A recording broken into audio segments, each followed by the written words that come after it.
Bəzi hallarda ultrasəs müayinəsi zamanı döldə anomaliyalar aşkar oluna bilir. Bu zaman hansı növ izləmə və tədbirləri tətbiq edirsiniz? Ultrasəs müayinəsinin əsas məqsədi döldə hansısa anomaliyaların və digər patologiyaların tək döldə deyil, ümumiyyətlə hamiləliyin gedişatında hər hansı bir patologiyanın və döldə anomaliyaların olub-olmadığını aşkarlamaq üçün aparılır.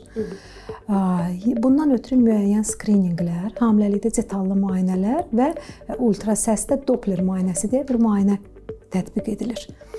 Anomaliyalardan asılı olaraq elə anomaliyalar var ki, onlar erkən dövrlərdə aşkar edilir. Yəni ilk birinci 3 aylığın sonunda ilk skrininq müayinəsi aparılır. Bu zaman dölün artıq orqanogenezi, yəni orqanlarının əmələ gəlməsi sonlandığı üçün artıq bir çox qüsurların görülməsi mümkündür. Bu zaman ilk skrininqimizi aparırıq. Dölün ətraflarının, əllərinin, ayaqlarının, hətta bəzən barmaqlarının tam görülməsi bu həftədə artıq belə 12 həftədə deyək, mümkün olur. Onurğasına baxılır, sözsüz ki, onurğanın tamlığı, inkişaf dərəcəsi müəyyən edilir.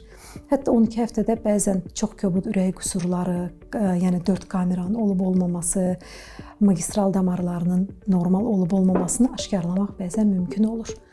Bəzi qarın orqanlarını, dölün kəllə qutusunu və s. hətta 12 həftəsində biz görə bilirik, aşkar eləyə bilirik. Digər qüsurlar isə, yəni hər qüsur 12 həftədə görülməz sözsüz ki. Digər qüsurlar isə növbəti. Yəni belə deyək, hər 4 həftənin, yəni 1 ayın tamamında ultrasəs müayinəsinə gəlir hamilə qadın və növbəti 4 həftədən sonra daha bir skrininq aparılır.